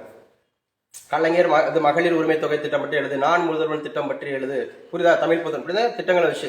அப்ப இளைஞர்களுடைய கனவுகளை நிறைவேற்ற தனி இணையதளம் உருவாக்கப்படுமா, இது ஒரு பாயிண்ட் வச்சுங்க. ஸோ எஸ்பெஷலி ஃபார் யூத்துக்காக ஒரு தனி இன்டர்நெட், ஒரு வெப்சைட் உருவாக்கப்படும் சொல்லியிருக்காங்க. இளைஞர்களின் கனவை நிறைவேற்ற தனி இணையதளம் உருவாக்கப்படும். அதே மாதிரி வெளிநாடு வாழ் தமிழர்களின் கருத்துக்களும் பெறப்படும். வெளிநாட்டில் இருக்கக்கூடிய தமிழர்கள், வெளிநாட்டில் இருக்கக்கூடிய தமிழர்கள், வெளிநாடு வாழ் அப்படிங்கிறது தமிழர்களுடைய அந்த கருத்துக்களும் பெறப்படும். தமிழ்நாட்டில் இருக்கக்கூடிய, தமிழ்நாடு மட்டும் இல்ல வெளிநாட்டிலையும் மாவட்ட வாரியாக ஒரு மாதம் பெறப்படும். இந்த தகவல்கள் ஒன்றிணைக்கப்பட்டு 2030ஆம் ஆண்டை இலக்காக வைத்து கோரிக்கைகள் நிறைவேற்ற முயற்சி செய்ய மேற்கொள்ளப்படும். எழுதி வச்சுங்க, டார்கெட் 2030. அப்ப 2026 to 30, அடுத்த 2030 வரைக்கும் நம்ம என்ன முயற்சிகளை மேற்கொள்ளணும், என்ன வெற்றிக்கான பாதை என்ன அப்படிங்கிறது. சோ இந்த திட்டம் திருவள்ளூர் மாவட்டம் பொன்னேரியில் எழுதி வச்சோம். இதுதான் முக்கியம். முதல்ல எந்த இடம்னு கேட்பாங்க, எந்த வருஷம்னு கேட்பாங்க, அதோட அப்ஜெக்டிவ்ஸ், குறிக்கோள் என்னன்னு கேட்பாங்க, இலக்கு என்னன்னு கேட்பாங்க. இப்ப இந்த திட்டத்தை நீங்க எழுதிடலாமா? பேசுங்க. திட்டத்தினுடைய பெயர் என்ன? உங்கள் கனவை சொல்லுங்கள் திட்டம். சரியா? எந்த ஊர்ல ஆரம்பிக்கிறாங்க? திருவள்ளூர் மாவட்டம் பொன்னேரியில. திருவள்ளூர் மாவட்டம் பொன்னேரியில. எந்த தேதியில ஆரம்பிக்கிறாங்க? ஜனவரி 9, 2026. ஜனவரி 9, 2026. இதோட இலக்கு எந்த வருடம்? 2030 அப்படிங்கிறது. அப்ப குடும்பங்கள், ஒவ்வொரு குடும்பங்களும் எடுக்கிறாங்களா? ஒவ்வொரு குடும்பங்களுடைய கனவு என்ன? மாநில வளர்ச்சிக்கான கனவு என்ன? ஒவ்வொரு குடும்பங்களுடைய கனவு என்ன? மாநில வளர்ச்சிக்கான கனவு என்ன? ஆன்லைன்ல இருக்கிறவங்க நோட்ஸ் எடுக்கிறீங்களா? ஆன்லைன்ல இருக்கவங்க நோட்ஸ் எடுக்கிறீங்க. தமிழ்நாடு கவர்மெண்ட் இப்போ டிஎம்கே வந்து அவங்களோட ப்ரொபகண்டாக்காக டிஎன் ப்ரொபகண்டா ஏஐன்னு சொல்லிட்டு ஆரம்பிச்சிருக்காங்க. அந்த ஏஐ வந்து நம்ம வாய்ஸால சொன்னா கூட அதை வந்து ரெக்கார்ட் பண்ணிக்குது சார். எஸ், ஏன்னா அவங்க டிஎம்கே அவங்களுடைய ப்ரொபகண்டாவுக்காக ஒரு ஏஐ, தனியா ஒரு ஏஐ உருவாக்கி பண்ணியிருக்காங்க, வச்சிருக்காங்க. இந்த மாதிரி நிறைய கொடுப்பாங்க. எழுதிக்கலாம். அடுத்து செகண்ட் நியூஸ், இன்னைக்கு உன்னோட கரண்டா பேசல. ஃபர்ஸ்ட் நியூஸ் ஒரு திட்டமே பார்த்துட்டோம், மெயின்ஸுக்கு படிச்சிட்டோம். படிச்சிங்களா இல்லையா? சமீபத்தில் இன்டர்வியூல கேட்டா சொல்லிடுவீங்களா இல்லையா? அசிஸ்டன்ட் ப்ரொஃபசர் எக்ஸாம்ஸ்க்கு படிக்கிறவங்க எல்லாம் இப்ப இருந்தே நீங்க என்ன பண்ணணும் அப்படின்னு சொன்னா, இந்த திட்டங்கள், முக்கியமான விஷயங்கள்லாம் நல்லா படிச்சு வச்சுக்கணும். என்னென்ன படிச்சு வராங்கன்னு வரைவு பட்டியல் வெளியிட்டு வச்சுங்க. டிராப்ட், இந்த ஓட்டர்ஸ் டிராப்ட் அப்படிங்கறத வெளியிட்டாங்க. சோ அப்ப என்ன பண்ணிருக்காங்க, உத்தரப்பிரதேசத்துல 2.89 கோடி வாக்காளர்கள் நீக்கமா. இது தமிழ்நாடோட கம்பேர் பண்ணும்போது ரொம்ப ரொம்ப கம்மி. ஏன்னா அவங்க 19 கோடி பேர் மக்கள் தொகை. உத்தரப்பிரதேசத்துல மக்கள் தொகை வந்து 19 கோடி. ஆனா நீக்கப்பட்டது வெறும் 2.89 கோடி தானே. நீக்கப்பட்டது 2.89 கோடி. ஆனா தமிழ்நாட்டுல 1 கோடி கிட்ட 99 லட்சம் வந்துச்சா? எவ்வளவு பேருக்கு நீக்கிருந்தாங்க? 27 நீக்கினதா? 97, 97 லட்சத்துக்கிட்ட நீக்கினாங்க. அப்ப வரைவு பட்டியல் வெளியீடு பண்ணியிருக்கிறாங்க. உத்தரப்பிரதேசத்தை பொறுத்தளவுல மொத்தம் நீக்கப்பட்டவர்கள் 2.89 கோடியா. இறந்தவர்கள் 46 லட்சம். சும்மா தெரிஞ்சுக்கிறதுக்காக சொல்றேன், எழுத வேண்டாம். எஸ்ஐஆர்ல, எஸ்ஐஆர்னா என்ன சொன்னோம்? Special intensive revision. நல்லா பேசுங்க. Special intensive revision. இது ஆல்ரெடி எந்த வருஷம் வந்துச்சு? 2002ல வந்துச்சு. 2002ல என்ன அமெண்ட்மெண்ட் இருக்கு? 86th அமெண்ட்மெண்ட் இருக்கு. 86 நேத்துக்கும் சொன்னேன், முந்தானத்தும் சொன்னேன், தொடர்ந்து சொல்லிட்டு இருக்கேன். 86th அமெண்ட்மெண்ட் அப்படிங்கிறது எதோடு தொடர்புடையது? Right to education. Right to education. எந்த வயது முதல் எந்த வயது வரை? 6 to 14. தமிழ்நாட்டில் வந்து 6 to 16. தமிழ்நாட்டில் 6 to 16. 16னா அப் டு +2 வரைக்கும் வந்துடும். புரியுதா நான் சொல்றது? அப்ப எஸ்ஐஆர் அப்படிங்கறத ஞாபகம் வச்சுங்க. ரைட் டு எஜுகேஷன் தெரிஞ்சு வச்சுங்க. 6 to 16 தெரிஞ்சு வச்சுங்க தமிழ்நாட்டில். 6 to 14 தெரிஞ்சு வச்சுங்க இந்தியாவில். அனைவருக்கும் இலவச கட்டாய கல்வியை கொடுக்கணும்ன்றது. ஆர்டிகல் 21A எதை டீல் பண்ணுது? ரைட் டு எஜுகேஷன் ஆக்ட் அப்படிங்கிறது வந்து பாத்தீங்கன்னா அடிப்படை உரிமைகள். ஆர்டிகல் 45ங்கிறது எதுல? டிபிஎஸ்பில. ஆர்டிகல் 51Kன்றது எதுல? ஃபண்டமெண்டல் டியூட்டிஸ்ல. அடிப்படை உரிமைகள் எங்க இருந்து எடுத்தோம்? அமெரிக்கா. பேசுங்கப்பா. அந்த பொண்ணு ஏதோ ட்ரை பண்ணிட்டு இருக்கு பாப்பா. நீங்க எல்லாரும் அப்படியே வாய மூடிட்டு உட்காந்துருக்கீங்க. எல்லாரும் பேசணும். அடிப்படை உரிமைகளாவே எந்த ஊரு? அமெரிக்கா. டிபிஎஸ்பினாவே எந்த ஊரு? அயர்லாந்து. ஃபண்டமெண்டல் டியூட்டிஸ் எந்த ஊரு? ரஷ்யா. படிச்சதை ரீகால் பண்ணணும். ஓ, நான் சொன்ன காலையில் சொன்னேன், அதனால அப்படி இருக்கீங்களா? ஒர்க் ஹார்ட் இன் சைலன்ஸ்னு சொன்னீங்களே சார், அதனால நாங்கள் சைலன்ஸா இருக்கோம் சார். நாங்கள் ரிசல்ட் வந்து இங்கே சொல்லிக் கொடுக்கும் போது சைலண்டா இருக்கக்கூடாது. கற்றலின் கேட்டல் நன்று, கேட்டல்ல சொல்வது நன்று. ஒருவேளை அப்படி புரிஞ்சுக்கிட்டு நினைக்கிறேன். நீங்க தானே சார் சொன்னீங்க work hard in silence, so we are keeping silence. அப்பெல்லாம் சைலன்ஸா இருக்கக்கூடாது, அது அங்கே வெளியில. சரியா? இங்க போட்டி தேர்வு இது இது வந்து உங்களை வந்து உருவாக்குற களம், உருவாக்குற தளம். உருவாக்குற களத்திலையும் உருவாக்குற தளத்திலையும் நீங்க என்ன பண்ணணும்? நல்லா வாய் விட்டு சொல்லணும். அந்த மாதிரி இருக்கிறது ஞாபகம் வச்சுங்க. படிச்சதை ஞாபகம் வச்சுங்க. திரும்ப திரும்ப சொல்லுங்க. அடுத்து பாருங்க, உறுதியளிக்கப்பட்ட ஓய்வூதிய திட்டம் எழுதுங்க. இது ஒரு திட்டம். இன்னைக்கு பேப்பர்ல வந்தது அது எல்லாமே. உறுதியளிக்கப்பட்ட, கன்ஃபர்ம்டு. அந்த மாதிரி பென்ஷன் ஸ்கீம் தமிழக அமைச்சரவை ஒப்புதல். ஸோ பழைய பென்ஷன் ஸ்கீம் தொடரும் அப்படின்னு சொல்லியிருந்தாங்கல்ல. ஸோ கண்டிப்பாக வந்து பார்த்தீங்கன்னா கடைசி அவங்க வாங்கக்கூடிய சேலரியில 50% அப்படிங்கறத பயனாளிகள் வாங்குவாங்கன்னு சொல்லியிருந்தாங்க. இறந்துட்டா 60% அவங்க நாமினிக்கு கிடைக்கும்னு சொல்லியிருந்தாங்க. டூரிங் தி அந்த ஒர்க்கிங் டைம்ல இறந்துட்டாங்கன்னா 25 லட்சம் வரைக்கும் அவங்களுக்கு அந்த பயன் தொகை கிடைக்கும்னு சொல்லியிருந்தாங்களா இல்லையா? ஸோ எல்லாமே அந்த பழைய ஓய்வூதிய திட்டம். அதுக்கு வந்து தமிழக அரசு ஒப்புதல் கொடுத்திருக்கு. நீங்களாம் இதை போய் டைரக்டா அனுபவிப்பீங்க. சரி, இந்த ஓய்வூதிய திட்டத்தை அனுமதிக்கணும்னு சொன்னா எவ்வளவு ஆண்டுகள் பணிபுரிஞ்சிருக்கணும்? 10 இயர்ஸ்ங்க. 10 ஆண்டுகள் அப்படிங்கறது வேலை பார்த்திருந்தா இதை நீங்க அனுபவிக்க முடியும் அப்படிங்கிற மாதிரி. இது 1/4/2003 பிறகு பணியில் சேர்ந்தவர்கள். இந்த கூட்டத்தில் முதல்வரால் அண்மையில் அறிவிக்கப்பட்ட அரசு ஊழியர் ஆசிரியர்களுக்கான 1/4/2003 பிறகு ஏப்ரல் 1, 2003 இதான் டெட்லைன். பணியில் சேர்ந்தவர்கள் தமிழ்நாடு உறுதி அளிக்கப்பட்ட ஓய்வூதிய திட்டத்துக்கு ஒப்புதல் அளிக்கப்பட்டதாக கூட்டத்துக்கு பிறகு செய்தியாளரிடம் பள்ளிக்கல்வித்துறை அமைச்சர் அன்பில் மகேஷ் பொய்யாமொழி தெரிவிச்சிருக்கிறாரு. ஸோ அவர் தான் இந்த திட்டத்தையும் சொல்லியிருந்தாரு, வச்சிருந்தாரு. ஸோ இதெல்லாம் முக்கியமானது அப்படிங்கிறத பார்க்குறோம். சரியா? ஸோ இன்னைக்கு ஒன்றான பேப்பரில் இதெல்லாம் அடிக்கடி ஸோ ரொம்ப முக்கியமான தகவல்களாக இருக்கு அப்படிங்கிறத ஞாபகம் வச்சுங்க. ஸோ கவனமாக படிக்கலாம் என்ன சொல்லியிருக்காங்க அப்படின்னு சொல்லிட்டு. ஈஸினா என்ன? EC says it has constitution. So 2 இருக்கு. ஸோ ஒன்று வந்து எலெக்ஷன் கமிஷன் அப்படிங்கிறது. சரியா? எலெக்ஷன் கமிஷன் அப்படிங்கிறது ரொம்ப ரொம்ப முக்கியமானது அப்படிங்கிறத நீங்கள் தெரிஞ்சுக்கணும். Election commission. ஸோ இங்கே அடுத்து என்ன சார் முக்கியமான நியூஸ் அப்படிங்கிறத பார்க்கலாம். திருப்பரங்குன்றம் அப்படிங்கிறது சமீபத்தில் செய்தித்தாள்கள் இடம்பெற்றது. காரணம் என்ன? தீபம் ஏற்றும் பிரச்சனை. என்ன ஏற்றும் பிரச்சனை? தீபம் ஏற்றும் பிரச்சனை. சரி, அந்த தீபம் ஏற்றும் பிரச்சனையில சரியா சோ இன்வால்வ்ட் ஆகியிருந்த அந்த நீதிபதியோட பேர் என்ன? ஜி.ஆர். சுவாமிநாதன். பேசுங்க. அந்த ஜி.ஆர். சுவாமிநாதன் மீது எந்த மன்றத்துல வந்து பாத்தீங்க அப்படின்னு சொன்னா பதவி நீக்கத்தை அது மாதிரி இருக்கக்கூடிய இது புகார் அளிச்சாங்க. லோக்சபா பாராளுமன்றத்தில் எங்க கொண்டு வந்தாங்க? லோக்சபா. அப்போ ஒரு நீதிபதியை தூக்கணும் அப்படின்னு சொன்னா குறைந்தபட்ச உறுப்பினர்கள் எவ்வளவு பேர் வந்து பாத்தீங்க அப்படின்னு சொன்னா ரெசல்யூஷன் கொண்டு வந்திருக்கணும்? 100 பேர். எவ்வளவு கொண்டு வந்திருக்கணும்? 100 பேர். 100 பேர் கொண்டு வந்திருந்தா அப்ப நீதிபதிகள் நியமனம் அப்படின்னு சொன்னா உச்சநீதிமன்ற நீதிபதிகள் உயர் நீதிமன்ற நீதிபதிகளை நியமிப்பது யார்? சோ பிரசிடென்ட் தான் நியமிக்கிறாங்க. பேசுங்க எல்லாரும் பேசுங்க. பிரசிடென்ட் தான் நியமிக்கிறாங்க. யாரு வந்து recommendation committee? Collegium. Collegium. Collegium எந்த வருஷம்? 1993. என்ஹெச்ஆர்சி எந்த வருஷம்? 1993. என்ஹெச்ஆர்சி என்ன? National human rights commission. இந்த புதுசா வந்திருக்கிறவங்க எல்லாரும் இப்படிதான் ப்ரிப்பேர் ஆகணும். கொஞ்ச நாளைக்கு முன்னாடி இருக்கிறவங்க பேசுறாங்க பாருங்க. இப்போ இவ்வளவு விஷயம் நம்ம தெரியாம இருந்திருக்கிறோம். போட்டித் தேர்வுக்கு எப்பவுமே தெரியாம இருக்கிறத தெரியப்படுத்துறவங்க முன்னாடி நம்ம இருக்கிறது நல்லது. இல்லைன்னா நம்ம வீட்டுல உட்காந்துட்டு செல்ஃபா படிச்சுட்டு இருந்தோம்னா நம்ம தான் சூப்பரா படிச்சுட்டு இருக்கோம். பேசுற புரியுதுங்களா? நம்ம தான் சூப்பரா படிச்சுட்டு இருக்கோம். நம்மளுக்கு எல்லாமே தெரியும் நினைச்ச கூடாது. இந்த மாதிரி ஒரு கூட்டத்தோட கூட்டமா அதுக்காக தான் ஒரு இடத்துல இருந்து படிக்கிறது ரொம்ப நல்லது. அது பெய்டு அகாடமியில படிக்கலாம், அல்லது ஃப்ரீ அகாடமியில படிக்கலாம், அல்லது ஒரு ஸ்டடி சர்க்கிள்ல போய் படிக்கலாம், ஒரு நாலேஜ் சென்டர்ல போய் படிக்கலாம். கூட்டத்தோட படிக்கணும். கூட்டத்தோட டெஸ்ட் அடிக்கணும். கூட்டத்தோட படிக்கணும். கூட்டத்தோட டெஸ்ட் அடிக்கணும். அப்பதான் நம்ம லெவல் அவங்களோட நம்ம எவ்வளவுன்றது தெரிஞ்சுக்க முடியும். நம்ம மட்டும் படிச்சுட்டு இருந்தோம்னா நம்ம சூப்பர் நினைச்சிட்டு இருப்போம். எனக்கு எல்லாமே தெரியும் நினைச்சிட்டு இருப்போம். சரியா? ரொம்ப முக்கியமானது. அப்ப திருப்பரங்குன்றம் சொல்லியாச்சா? திருப்பரங்குன்றம் எந்த மாவட்டத்தில் வருது? மதுரை மாவட்டத்தில் வருது. ஏன்னா இது பெங்களூர் இருக்கிறவங்களுக்கு தெரியாது. சென்னையில இருக்கிறது தெரியாது தானே. ஒரு திருப்பரங்குன்றன்றது எங்கேயோ திருத்தணிக்கு பக்கத்துல திருவள்ளூர் பக்கத்துல இருக்கும் போல நினைச்சுப்பாரு. திருப்பரங்குன்றன்றது அறுபடை வீடுகள் ஒண்ணா ஞாபகம் வச்சுக்கணும். திருப்பரங்குன்றம் அப்படிங்கிறது எந்த கடவுளுக்குரிய கோயில்? முருகனுக்குரியது. முருகன் எவர் அழைக்கப்படுறாரு? சேயோன். முருகன் எவர் அழைக்கப்படுறாரு? சேயோன். அப்ப எந்த நிலத்திற்குரிய கடவுள் முருகன்? குறிஞ்சி. எதுங்க? குறிஞ்சி. அப்ப முல்லைக்கு யாரு? முல்லைக்கு திருமால்.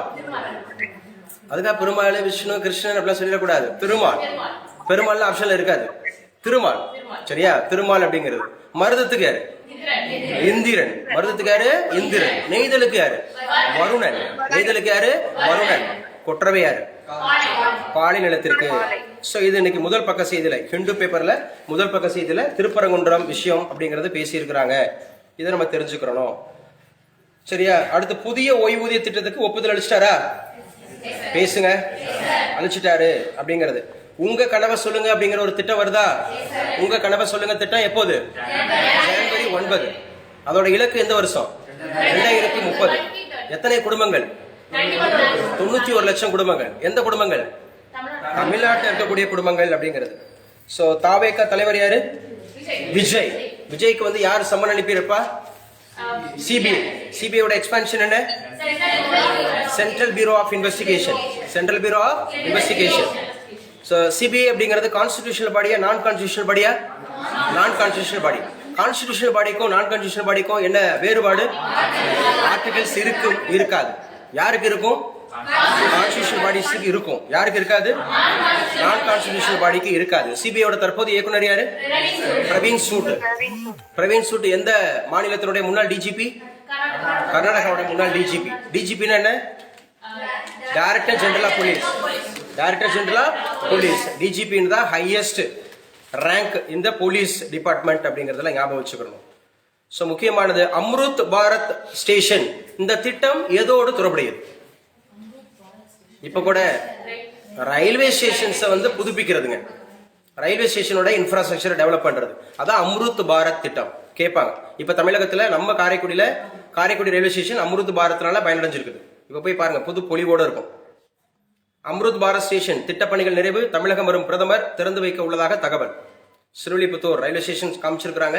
காரைக்குடியுமே அம்ருத் பாரத் அப்படிங்கிற திட்டம் அப்படிங்கிறது செயல்படுத்தப்பட்டிருக்கு. அப்ப கேள்வி இப்படிதான் கேட்பாங்க, அம்ருத் பாரத் திட்டம் எதோடு தொடர்புடையது? ரயில்வே ஸ்டேஷனை புதுப்பிக்கிறது, அதை டெவலப்மெண்ட் பண்றது, இன்ஃப்ராஸ்ட்ரக்சர் கொடுக்கறது, அந்த மாதிரி இருக்கிற விஷயங்களை ஞாபகம் வச்சுங்க. இதெல்லாம் முக்கியமானது. பேப்பர் படிக்கும் போது கவனமா படிங்க. ஒவ்வொன்றையும் டீட்டெயில்டா படிங்க. ஸோ நம்ம படிச்சுட்டு இருக்கிறதே அதான் டூரிங் இந்த 1 இயர் படிக்கிறவங்க கம்பல்சரி மெயின்ஸுக்கு இன்டர்வியூக்கு எல்லாத்தையுமே நம்ம படிச்சுக்கிறோம். இவங்க என்ன சார் கட்டுரை கொடுத்துருக்காங்க? இன்றைய குழந்தைகள் திருத்தவே முடியாதவர்களா? அருமையான கட்டுரை. இன்றைய குழந்தைகள் திருத்தவே முடியாதவர்களா? குழந்தைகளை குறை சொல்வதற்கு முன்னர் சமூகமும் சுய பரிசீலனை செய்து கொள்ள வேண்டும். கெட்ட வார்த்தை ஒன்றும் கெட்ட வார்த்தை அல்ல, அது கேட்ட வார்த்தை அப்படின்னு சொல்லுவாங்க. பேசுற வார்த்தை புரியுதா? கெட்ட வார்த்தை ஒன்றும் கெட்ட வார்த்தை அல்ல, அது கேட்ட வார்த்தை. அப்ப இன்னைக்கு ஒரு ஸ்டூடெண்ட் ஆர் ஒரு ஆஸ்பிரண்ட் ஆர் ஒரு சைல்டு அவங்க தவறு பண்றாங்க, தவறா பேசுறாங்க, தவறான நடத்தை இருக்கு அப்படின்னு சொன்னா அது எல்லாமே அப்சர்வ்டு தான். அப்சர்வ். அந்த வார்த்தை பேசுதுன்னா அது வந்து எங்கேயோ மேலுலகத்திலிருந்து அது அந்த ஈர்ப்புனால பெற்றதல்ல, நம்ம கேட்டது. நம்ம அப்பா எப்படி இருக்கிறாரு, அம்மா எப்படி இருக்கிறாங்க, அண்ணன் தம்பி எப்படி இருக்கிறாங்க, பக்கத்துல அருகாமையில் இருக்க ஃபேமிலிஸ் எப்படி இருக்கு, அவர் படிக்கிற இடத்துல எதை வந்து உள்வாங்குறாரு, மரபு அண்ட் சூழல். இது 2 தான் தீர்மானிக்குது. ஒண்ணு என்னது? மரபு. இன்னொன்னு என்னது? சூழல். சோ ரொம்ப முக்கியமானது இன்றைய குழந்தைகள் அப்படிங்கிறது. மக்களை மதிக்கிற தேர்தல் அறிக்கைகள் வேண்டும். மக்களை மதிக்கிற தேர்தல் அறிக்கைகள். ஏன்னா தேர்தல் அறிக்கைகள் அப்படிங்கிறது நீ வந்து எல்லா கட்சியும் போட்டி போட்டுக்கிட்டு போடுவாங்க. நாங்க எவ்வளவு தரோம் அவ்வளவு அப்படின்னு சொல்லிட்டு. ஆனா மக்களோட அக்கறை இருக்கா அப்படின்னு சொல்லி பார்க்கணும். ஸோ இந்த பக்கம் எல்லாமே. ஸோ திமுகவுக்கு பணம் அளிக்குமா? டாப்ஸ் ஓய்வூதிய திட்டம். டாப்ஸ் அப்படிங்கிற ஓய்வூதிய திட்டம் அப்படிங்கறத இப்ப கொண்டு வந்திருக்கிறாங்க. அரசு ஊழியர்கள் மட்டும் எவ்வளவு பேர் இருக்கிறாங்க அப்படிங்கிற போது இந்த திட்டம் வந்து பயனளிக்குமா அப்படிங்கறது சொல்லியிருக்கிறாங்க. ஸோ இன்னைக்கு உண்டான கரண்ட் அஃபேர்ஸ் அப்படிங்கிறதுல. ஸோ இதெல்லாம் முக்கியமானது இந்த பேப்பர்ல இருக்கக்கூடிய நியூஸ் அப்படின்னா. ஸோ உத்தரப்பிரதேசத்தினுடைய வரைவு வாக்காளர் பட்டியலில் எவ்வளவு பேர் நீக்கி இருக்கிறான்னு சொல்லும். 2.89 கோடி குரோர். யாரு இது? ஆக்சுவலா வந்து அங்க உத்தரப்பிரதேச முதலமைச்சர் யார்? யோகி ஆதித்யநாத். பேசுப்பா. யோகி ஆதித்யநாத் எந்த கட்சி? பிஜேபி. கேபிட்டல் சிட்டி எது? லக்னோ. மீரட் புரட்சி எந்த மாநிலத்தில் நடந்துச்சு? மீரட் வந்து உத்தரப்பிரதேச தான். கான்பூர் எங்க இருக்கு? உத்தரப்பிரதேசத்துல தான். புரிதல் சொல்றது? அங்கதான் ஆரம்பிச்சாங்க. பராக்பூர் அப்படிங்கிறது 1857. 3 டேட் முக்கியமான டேட்டு. ஃபர்ஸ்ட் வந்து மார்ச் 29, மார்ச் 29, அப்புறம் ஏப்ரல் 8, அதுக்கப்புறம் மே 10. மார்ச் 29, ஏப்ரல் 8, மே 10. இந்த 3 டேட் முக்கியம். 1857ல 1857ல 3 டேட். மார்ச் 29 அப்படிங்கறதுல தான் ஃபர்ஸ்ட் என்ன பண்ணிருப்பாங்க, இவர் லெப்டினன்ட் பாக் அப்படிங்கிறவரை சுட்டு கொண்டிருப்பாரு. லெப்டினன்ட் பாக் அப்படிங்கிறவரை சுட்டு கொண்டிருப்பாரு. யாரு சார் அந்த லெப்டினன்ட் பாக்கு? இவர் தான் இந்த கொழுப்பு தடவிய தோட்டாவை பயன்படுத்தக்கூடாதுன்னு சொல்லிட்டு அந்த கட்டளை போட்டவர். அதனால லெப்டினன்ட் பாக்குங்கிறவரை சுட்டு கொண்டிருப்பாரு. சுட்டு கொண்டவர் யார் சார்? மங்கள் பாண்டே. இதுதான் 1857க்கான உடனடி காரணம். 1857க்கான உடனடி காரணம் இதுதான். சோ நல்லா ஞாபகம் வச்சுக்கிறோம். சரியா? இது மார்ச் 29. அடுத்து ஏப்ரல் 8 என்ன ஆகும் அப்படின்னு சொல்லி பார்த்தா இவரை தூக்கில போட்டுருவாங்க. மங்கள் பாண்டேவை தூக்கில போட்டுருவாங்க. மங்கள் பாண்டேவை தூக்கில போட்டுருவாங்க. மேம் நடத்திட்டாங்களா? நடத்திட்டாங்கல்ல? சரி, அப்ப நீங்க வாய் திறந்து பேசணும். ஏப்ரல் 8ல ஒரு தூக்கில போட்டுருவாங்க. அடுத்து என்ன சார்னா மே 10ஆம் தேதி மீரட்ல எல்லா புரட்சியாளர்களும் கூடியிருவாங்க. அதனாலதான் அதுக்கு பேரே மீரட் புரட்சி. சிப்பாய்கள் நடத்தினதுனால இதுக்கு சிப்பாய் கழகம். இது முதல்ல ரொம்ப பெரிய அளவில் நடந்ததுனால இதுக்கு வந்து முதல் இந்திய சுதந்திர போர். வி.டி. சவார்கர் சொல்லியிருப்பார். அப்ப சிப்பாய் கழகம்னு சொல்லுவாங்க, முதல் இந்திய சுதந்திர போர்னு சொல்லுவாங்க, அதே மாதிரி மீரட் புரட்சின்னு சொல்லுவாங்க. இது பெரிய அளவில் நடந்ததுனால பெரும் கழகம்னு சொல்லுவாங்க, கிரேட் மியூட்டினி கூட சொல்லுவாங்க. சோ இதுல பிளேசஸ்ன்னு எடுத்துக்கிட்டீங்கன்னா லக்னோ அப்படிங்கிற பிளேஸ் முக்கியமானது. அதுல பேகம் கஜரத் மகள் இருப்பாங்க. டெல்லியில 2ஆம் பகதூர் ஷா இருப்பார். அதே மாதிரி கான்பூர் அப்படிங்கிற காந்தியா தோபே அண்டு இவங்க இருப்பாங்க, நானா சாஹிப் இருப்பாங்க. அதே மாதிரி பீகார்ல கன்வர் சிங் இருப்பாரு. ஜான்சி ராணிங்கிறவங்க லட்சுமி பாய் இருக்காங்கல்ல, ஜான்சி. மத்திய பிரதேசல ஜான்சியில் இருப்பாங்க. வெற்றியா தோல்வியா? தோல்வி. தோல்விக்கான காரணங்கள்ல ஒரு தலைமை கிடையாது, தென்னிந்தியாவில் பரவே இல்லை, ஆட்சியாளர்களுடைய ஒற்றுமை இல்லை. புரியுதா? ஒவ்வொருத்தரும் அவரவர் இஷ்டத்துக்கு சுயநலத்துக்காக போராடுறாங்க. இதோட விளைவு என்ன அப்படின்னு சொல்லி பார்த்தோம்னு சொன்னா நம்ம சொன்னோம், ப்ரொக்ளமேஷன். விக்டோரியா மகாராணி proclamation November 1, October 1, November 1, 1858 Victoria மகாராணி என்ன பண்ணுவாங்க, ஈஸ்ட் இந்தியா கம்பெனி அப்படிங்கறத முடிவுக்கு கொண்டு வருவாங்க. சரியா? கவர்னர் ஜெனரல் போஸ்ட்ங்கிறத முடிவு கொண்டு வராங்க. வைஸ்ராய்ங்கிற போஸ்டை இம்ப்ளிமெண்ட் பண்ணுவாங்க. அப்படி வந்த கடைசி கவர்னர் ஜெனரல் லார்ட் கேனிங். அப்படி முதல்ல வந்தவர் லார்ட் கேனிங், வைஸ்ராய் வந்தவர். இதெல்லாம் படிச்சீங்களா? படிச்சிருங்க. சோ படிக்கும்போது நல்லா ரீகால் பண்ணிக்கிறோம். நேத்துக்கு எக்கனாமிக்ஸ் பார்த்தோமா? எக்கனாமிக்ஸ்ங்கிற வார்த்தை எந்த மொழி சொல்? Greek word. எந்த இரு வார்த்தை? ஐகாண்ட் நிமெக்ஸ். ஐகாண்ட் நிமெக்ஸ். சைஸ் அடிப்படையில் எத்தனை? 2. Micro macro. பிரைஸ் தியரி எது? மைக்ரோ. இன்கம் தியரி எது? மேக்ரோ. அப்படிங்கறத எடுத்துக்கிறோம். யூட்டிலிட்டி அப்படிங்கிற போது பயன்பாடா? Level of சாட்டிஸ்ஃபேக்ஷனா? மனித விருப்பங்களை நிறைவேற்ற செய்கிற பண்டத்தினுடைய ஆற்றலா அல்லது திறனா? பிளேஸ் யூட்டிலிட்டி யாரால? டிரான்ஸ்போர்டேஷன். டைம் யூட்டிலிட்டி யாரால? ஸ்டோரேஜ், வேர் ஹவுசிங். இதெல்லாம் படிக்கணும். படிச்சதை ஞாபகம் வச்சுட்டே இருங்க. சோ இது நம்ம படிச்சோம். ஹைட்ரஜன்ல இயங்கும் ரயில் விரைவில் அறிமுகமா? ஹைட்ரஜன்ல இயங்கும் ரயில் விரைவில் அறிமுகம். ஹைட்ரஜன் எழுதுங்க. மழை வருதா? ஹைட்ரஜன்ல இயங்கும் ரயிலா? ஹைட்ரஜன் ரொம்ப முக்கியமானதுங்க. ஹைட்ரஜன் தான் அட்டாமிக் நம்பர் 1. நம்முடைய பீரியாடிக்கல் டேபிள்ல அட்டாமிக் நம்பர் 1 இருக்கிறது வந்து ஹைட்ரஜன். ஹைட்ரஜனை கண்டுபிடிச்சது யாரு? கேவன்டிஸ். ஹைட்ரஜனை கண்டுபிடிச்சது கேவன்டிஸ். மிக லேசான தனிமம்னு கேட்டா அதை அடிக்கணும். மிக லேசான தலைமன், த லைட்டஸ்ட் எலமெண்ட் ஹைட்ரஜன் தான் எடுத்துக்கணும். ஹைட்ரஜன் அப்படிங்கறது ஞாபகம் வச்சுங்க. சரி, நீரோட வேதியியல் பேர் என்ன? H2ன்றது மாலிகுலர் ஃபார்முலா, வேதியியல் பெயர் hydrogen di oxide. Hydrogen di oxide. H2O molecular formula. Molecular formula அப்படிங்கறது எடுத்துக்கணும். ஹைட்ரஜன் டை ஆக்சைடு ஞாபகம் வச்சுங்க. எஸ், நம்ம இந்தியாவில் வரப்போகுது. ஹைட்ரஜன் இயங்கும் ரயில் விரைவில் அறிமுகம். நாடாளுமன்றத்தில் உறுப்பினர் சொல்லியிருக்கிறாரு ஹைட்ரஜனால இயங்கக்கூடிய ரயில் விரைவில் இந்தியாவில் அறிமுகம் அப்படிங்கிறது. அடுத்து பாருங்க, பேசாதீங்கம்மா. கார்த்திகா அண்ட் அபிநயாவுக்கு என்ன வேணும்? மழை வேணுமா? கவனிங்க, பேசாதீங்க. எல்லாரோடய சேர்ந்து பேசுங்க, நீங்களா பேசாதீங்க. ரைட். அடுத்து நம்ம பார்த்திருந்தோம். தம்பி சொல்லுங்க. தினேஷ் ஃப்ரம் மதுரை. தற்போது மகாத்மா காந்தி ஊரக வேலைவாய்ப்பு திட்டம் அப்படின்றதுக்கு என்ன பேசுபொருளா, எதனால பேசுபொருளா மாறி இருக்கு? சரி, 100 நாள் வேலையை 125 நாள் வேலையாக்குனாங்க. 1. எஸ், கரெக்ட் தான். வேற என்ன பேர் மாத்தினாங்க? Viksit Bharat, BG G RAM G, VBG RAM G, sorry VBG RAM G. சரி, இந்த மகாத்மா காந்தி தேசிய ஊரக வேலைவாய்ப்பு திட்டம் எந்த ஆண்டு அறிமுகப்படுத்தப்படுது? 2005. ஆனா செயல்பட ஆரம்பிச்சது 2006. உருவாக்குனது 2005, ஆனா செயல்பட ஆரம்பிச்சது 2006. 100 நாள்ங்கிறது இப்ப 125 நாள் அப்படிங்கறத ஞாபகம் வச்சுக்கணும். பிபிஜி ராம்ஜி அப்படிங்கறத மாத்தி இருக்கிறாங்க. புரியுதா? விக்ஷித் பாரத் அப்படின்னா எந்த ஆண்டு இலக்கு வச்சிருக்கோம்? 2047, 100வது சுதந்திர தின விழா அப்படிங்கறத ஞாபகம் வச்சுக்கணும். மகாத்மா காந்தி ஊரக வேலை திட்ட விவகாரம். நாட்டை சுரண்டியவர்கள் கேள்வி கேட்கிறார்கள். காங்கிரஸ் மீது உத்தரப்பிரதேச முதல்வர் ஆதித்யநாத் விமர்சனம் பண்ணியிருக்கிறாரு. நாட்டை அப்படிங்கிறது சுரண்டியவர்கள் அப்படின்னு சொல்லிட்டு ஒரு ரொம்ப கடினமா பேசியிருக்கிறார். சோ அடுத்து முக்கியமானது இன்னைக்கு உள்ள கரண்ட் அஃபேர்ஸ். இங்கிலாந்துக்கு எதிரான 5வது டெஸ்ட் போட்டி. டிராவிஸ் ஹெட், ஸ்டீவன் ஸ்மித் சதம். ஆஸ்திரேலியாவுக்கும் இங்கிலாந்துக்கும் டெஸ்ட் மேட்ச் நடந்துட்டு இருக்கிறதாக சொல்லியிருக்கிறாங்க. 70 mm விழித்திரை விரியும் பெரும் திரை வடிவம் திரைப்படத்தை பத்தி சொல்லியிருக்கிறாங்க. சரியா? சோ வேற என்ன சார் முக்கியமானது? பிக்கிள்ஸ் எனும் ஹீரோ. பிக்கிள்ஸ். ஒளியாண்டு என்றால் என்ன? சூப்பரா இருக்காங்க பாருங்க. ஒளியாண்டு. ஒளியாண்டு அப்படிங்கிற லைட் இயர் எந்த சப்ஜெக்ட்ல படிப்போம்? Physics and geography. Physics and geography. Physics and geography. Light year இது நல்லா படிச்சுக்கணும். லைட் இயர்னா என்ன? இது நல்லா படிச்சுக்கணும். பார்சக், அதே மாதிரி வந்து பாத்தீங்கன்னா பார்சக் அப்படிங்கறத படிச்சுக்கணும். அதே மாதிரி வந்து ஏயு அஸ்ட்ரானமிக்கல் யூனிட் படிச்சுக்கணும். எழுதுங்க மூணையுமே. லைட் இயர் அப்படின்னு சொன்னாவே லைட் ஆனது 1 இயர்ல எவ்வளவு டிஸ்டன்ஸ் டிராவல் பண்ணுது அதுதான் லைட் இயர். லைட் இயரோட கான்ஸ்டன்ட் வேல்யூ இருக்கு. ஆர்காய் அதே மாதிரி இது ஏயு அப்படிங்கிற அஸ்ட்ரானமிக்கல் யூனிட்டுக்கு கான்ஸ்டன்ட் வேல்யூ இருக்கு. அதே மாதிரி பார்செக் அப்படிங்கிறதுக்கு கான்ஸ்டன்ட் வேல்யூ இருக்கு. இதுல இருந்து ஒரு கொஸ்டின் கண்டிப்பா கேட்டுருவாங்க. இது உங்களுக்கு ஹோம்வொர்க். இது ஹோம்வொர்க். நீங்க தான் லைட் இயரோட வேல்யூ என்ன நீங்க தேடினாதான் இன்னும் கொஞ்சம் கேப்சர் பண்ணி மனசுல நிற்கும். நானே எல்லாத்தையும் ஸ்பூன் ஃபீட் பண்ணக்கூடாது.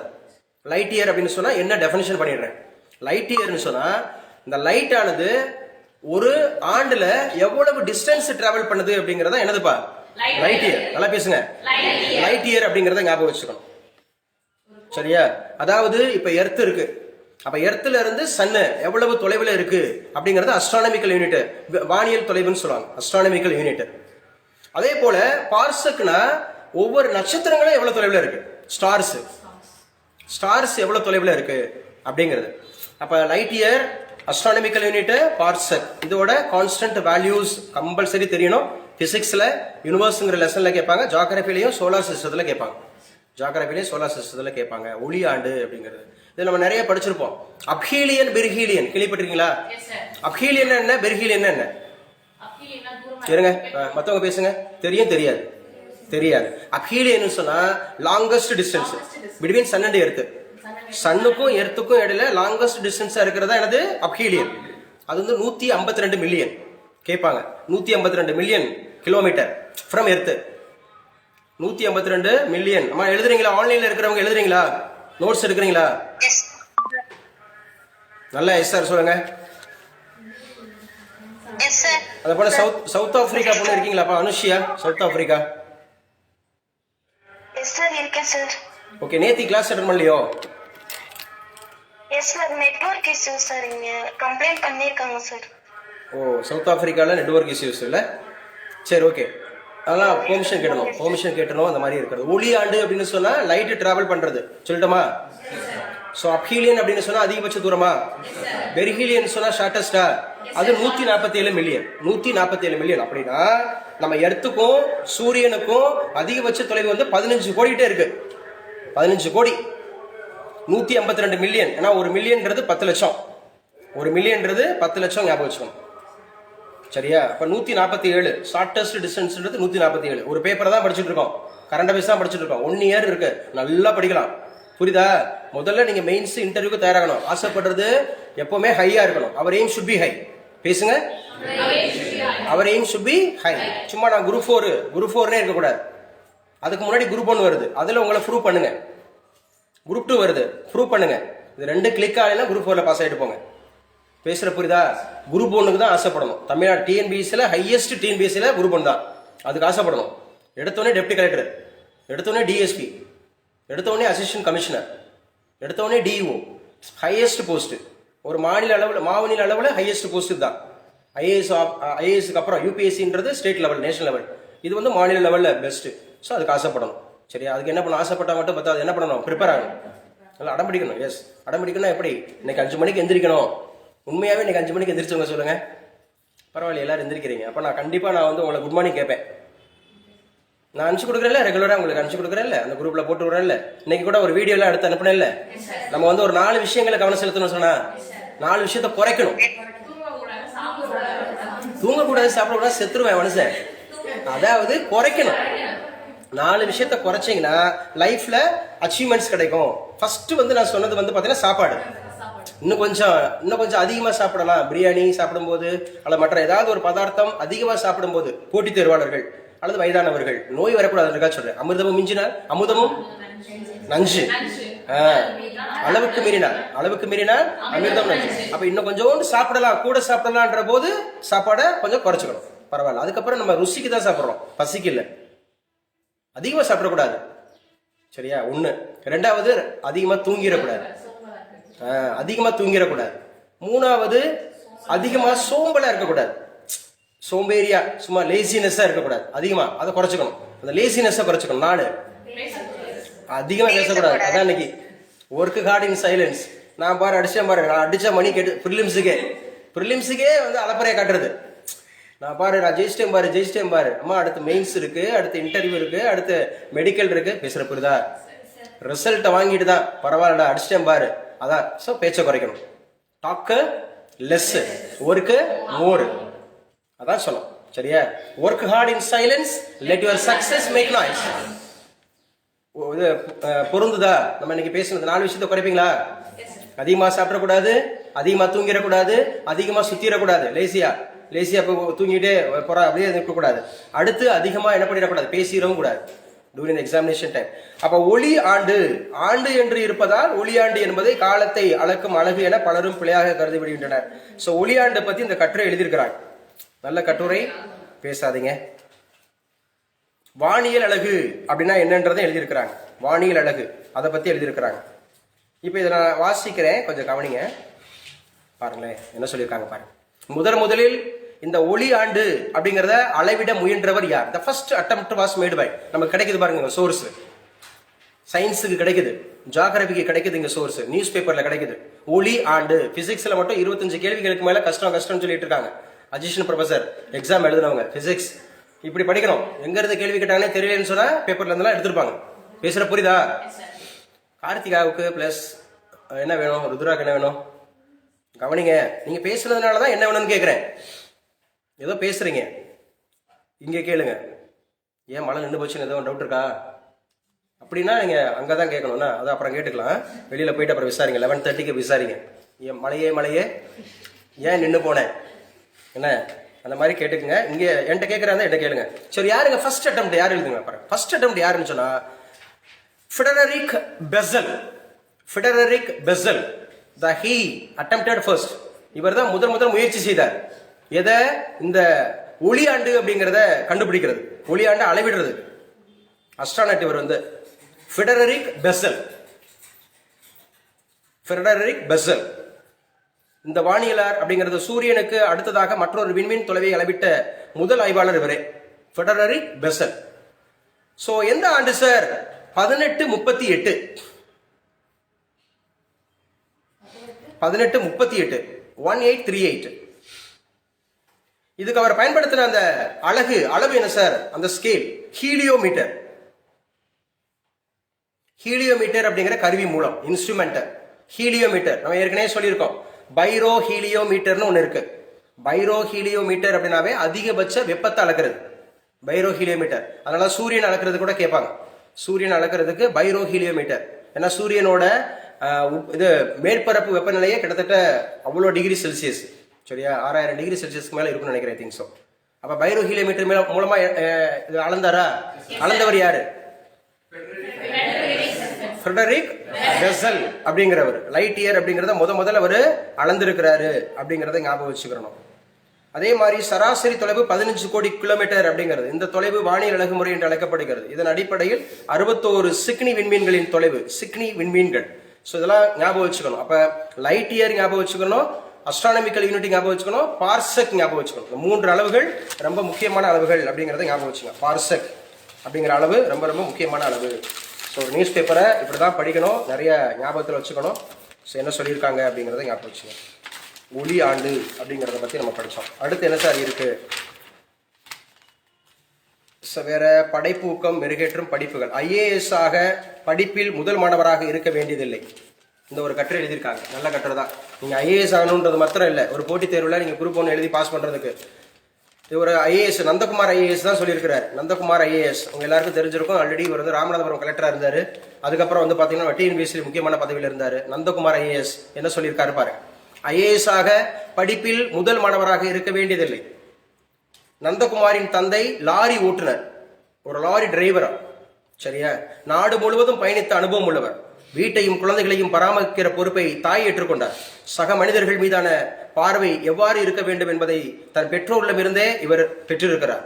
படிப்பில் முதல் மாணவராக இருப்பவரே IAS விருப்பத்தை நோக்கி நகர முடியும் என்பதை உடைத்தெறுகிறது இவரது வாழ்க்கை.